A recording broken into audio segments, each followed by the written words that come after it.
Viktor Gyökeres very, very close to joining Arsenal. Fabrizio Romano saying it's nearly a here we go. Still no deal agreed between Sporting and Arsenal, but the player wants to move. He's informed Sporting he doesn't wish to return for pre-season. He's also given up £2 million of his own money in order to make this transfer go through.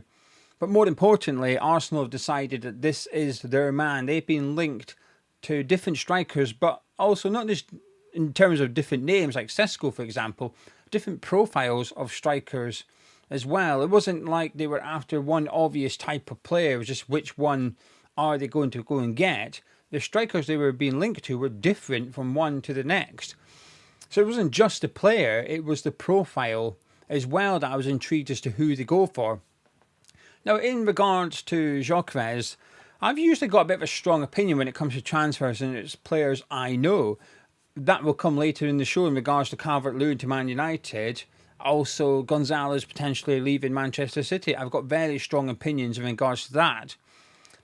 I'm struggling to work out where I sit in regards to Gyökeres joining Arsenal. Let's discuss it. But if you're new to the Tartan YouTube channel, please do subscribe and also drop a like on the video as well by clicking the thumbs up button. Both things are free, takes 2 seconds, helps me out. Thank you. I appreciate your support a lot. And also, don't be shy. Get involved in comments. Let me know your thoughts on any transfers, not just the ones I'm discussing. Get involved. Let me know who you support, what you think about what your team's doing, anyone you want to see. And do you have an opinion of Gyökeres going to Arsenal? Don't be shy.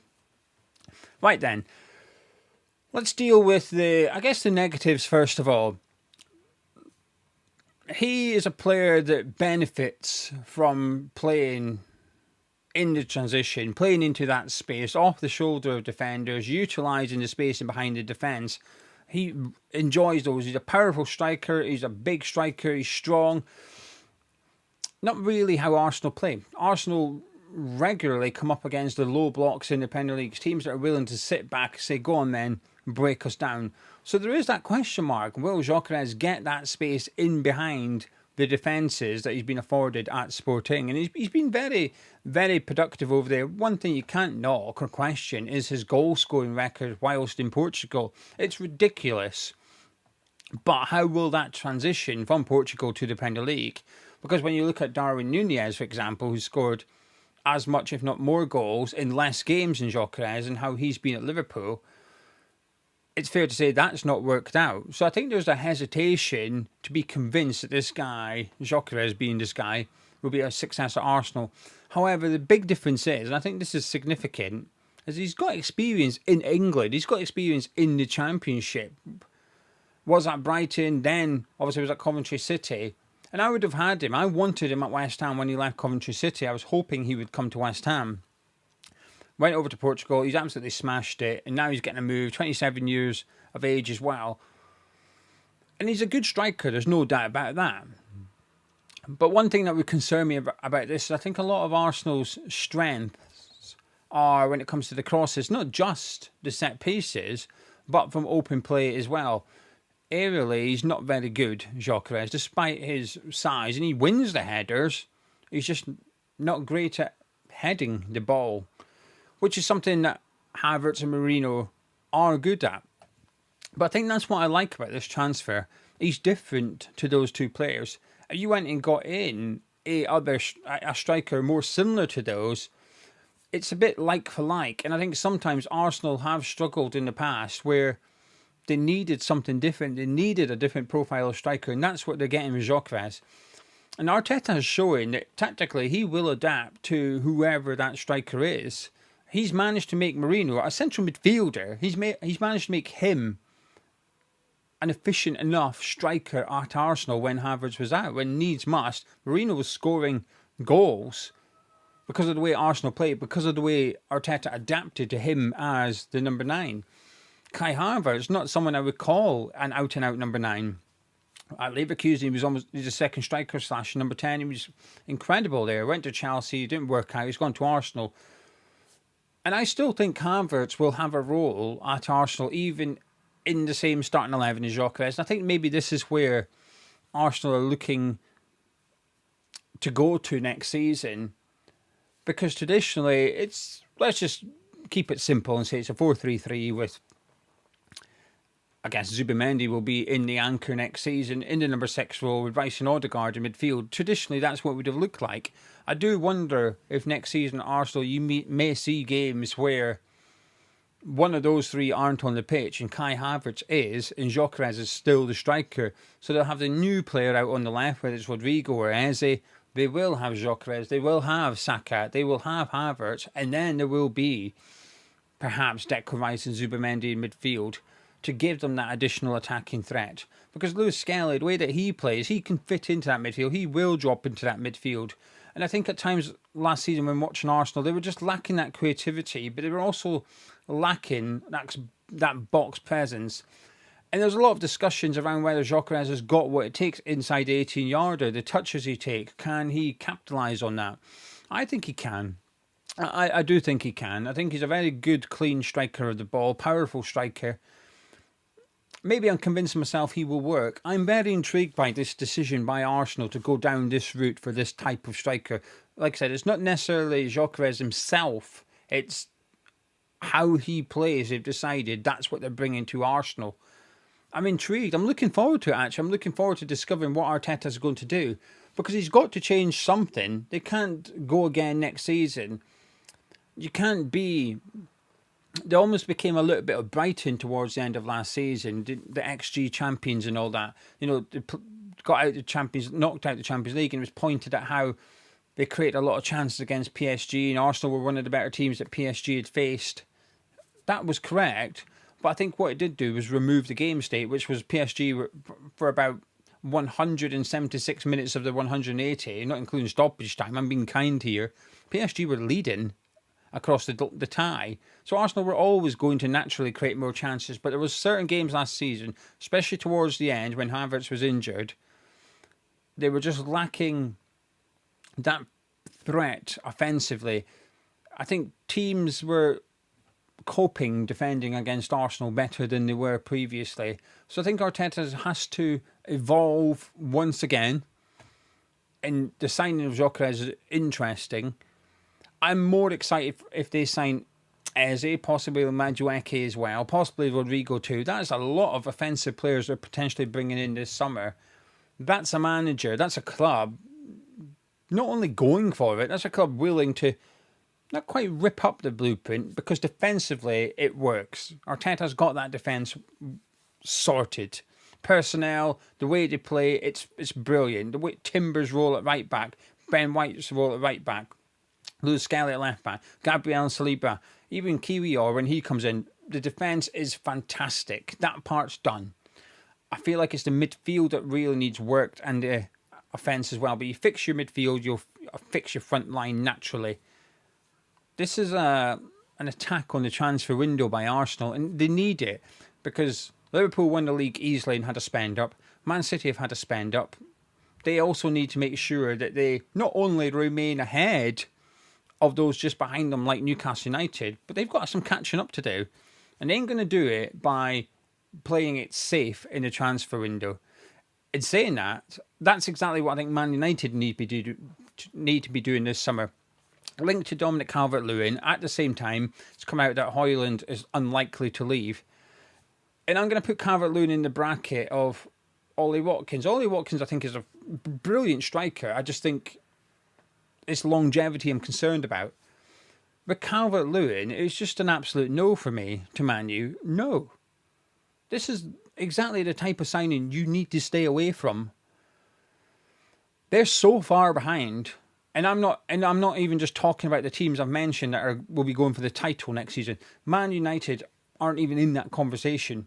Man United are behind Aston Villa, Newcastle United. Man United are behind Brighton. As far as I'm concerned, looking ahead to next season. Like I said, if I had to do my predicted table right now, they'd be in the bottom half of the table. And I'm not even trolling or trying to wind up Man U fans. That's my honest opinion. They don't have a good squad. And the players they do have currently do not fit for what Amorim wants to do. They need big changes. They need quite a few changes as well. It's not just one or two. It's not tweaks. Arteta, Arsenal, as much as I think they're, like I said, I don't think they're going to rip up the blueprint. They need to evolve. They need to tweak and adjust. And I think that's what they'll do. Man U have got the blueprint. Amorim won't rip it up. But what you need to do is get players that fit exactly what you're going to do. And half the team don't do that. And when I say team, I don't even mean squad. I mean starting 11. Half the starting 11 don't fit what Amorim wants to do. Big changes are needed. The striker is an issue. They've got Cunha, great. They should sign in Bomo, but they're dragging their feet over that for some reason. How they're not managing to get that deal done, I do not know. Man U fans must be incredibly frustrated watching that transfer play out at the moment. But they still need a striker. Calvert-Lewin just ain't that guy. When he was on form, a few seasons ago now, under Carlo Ancelotti, that's how long ago it was, he was brilliant. But that was it. Since then, he's just been injured. Even when he's not been injured, he's not been that good. It's not even like, well, when he's fit, he's one of the best strikers in the Premier League. He's not. When he's fit, he's an average Premier League striker. That's him at his best. This is just... Man United cannot entertain this because you can't say... You can't have a part-time striker. You've already got two in Xerxes and Højlund. Two strikers that need time, that may be good enough for Man United, but at present, not. Xerxes looks better than Højlund. Ideally, they need to get him out of the club. I think on loan, I still think there's maybe something there, and I appreciate I'm in the minority here, but I look at Højlund, I think there's a project there for someone, but not at Man United. They don't have time to wait. But with Calvert-Lewin, they don't have time to waste on a striker. I think some clubs can get things wrong this window and it's not the end of the world. If Crystal Palace get a couple of signings wrong, they'll still be all right. A bad season will be they finish in the bottom half of the Premier League table, 15th or something. Brighton get some things wrong. It's not the end of the world. They might finish in the bottom half of the table, 13th, 14th. It's not the end of the world. Man United cannot afford to make mistakes financially, but just in terms of reputation, in terms of Ruben Amorims, whatever players they get in, it has to work. Arsenal with the striker, whatever striker they bring in, it has to work. Man United are there. Calvert-Lewin just is not the guy for Man U. I've seen him linked to Burnley. That would be a good signing for Burnley, and I think he'd be a good striker for Burnley as well. That would work. Because they need someone that can score goals in the Premier League, and Calvert-Lewin can, albeit just not very much. But that's maybe okay for Burnley. Same with Callum Wilson, who's left Newcastle. If he goes to Burnley, it's probably a good signing for them. But Man U are in danger of... They've been some distance away from challenging for the title for a while now, but they've still won trophies. Since Fergie, they've still won trophies. They won the Europa League, they won the FA Cup. They've won silverware, but not the big prizes. They're in danger. They get this summer wrong. They're in danger of becoming a bottom half Premier League team. At this point, they get it right. They might go up and challenge for the top 8 next season, Man U. They might get European football. It's unlikely, but they might. But that's if they get the window right. But if they get the window wrong, they could finish up in this time next year. They could be in the exact same position, which is we've just finished in the bottom half of the table. We've got no European football. That's where they could be. Last one, Gonzalez, Manchester City. It's come out from Fabrizio Romano. It came out before that City were open to selling him or loaning him out, and I think there was a bit of not believing the story from Man City fans, but I think it's because they didn't want to. When Romano's come out and confirmed it, said they're willing, they're open to selling him or loaning him out this summer. I think this would be a massive mistake. Huge mistake. Spent 60 million on him in the January transfer window, and he's looked all right when he's... Actually, do you know? No. He's looked good. I've been impressed when I've seen him play. But finally, it looks like City have got, I was going to say, a replacement for Rodri, almost like a regen of Rodri. It looks like Rodri the second from what I've seen so far. I've been very impressed by him. There was some talk at the end of the season, towards the end of the season, that all wasn't well behind the scenes with him and Pep Guardiola. I can't recall exactly what, but I remember there being noises, and then he wasn't in the team a couple of games. But he was back in towards the end of the season. And when I have seen him play for Man City, I've been very impressed by him, and he's still a young player. And next season is almost ideal for him. Rodri's back now, but when Rodri needs rested or whatever, he can go in and step into his shoes and do it well. to even consider letting him leave the Etihad, I think is wild. I don't think they should be doing this at all, because they're in danger. Pep's in danger of keeping the old guard a bit too long here. Kovacic isn't up to it. Gundogan hasn't been the same player. The player they got back was not the player that left Man City. He was only gone for a season. Doesn't look up to it at this level anymore. Silva isn't anywhere near the player he used to be. World class in his prime at Man City. One of the few players I think I've seen be world class in more than one position. There's certain players that are world class. Mo Salah, world class in that position, doing that role. But I've not seen him be world class in a different position. That's okay. That's not a criticism, by the way. He's world class.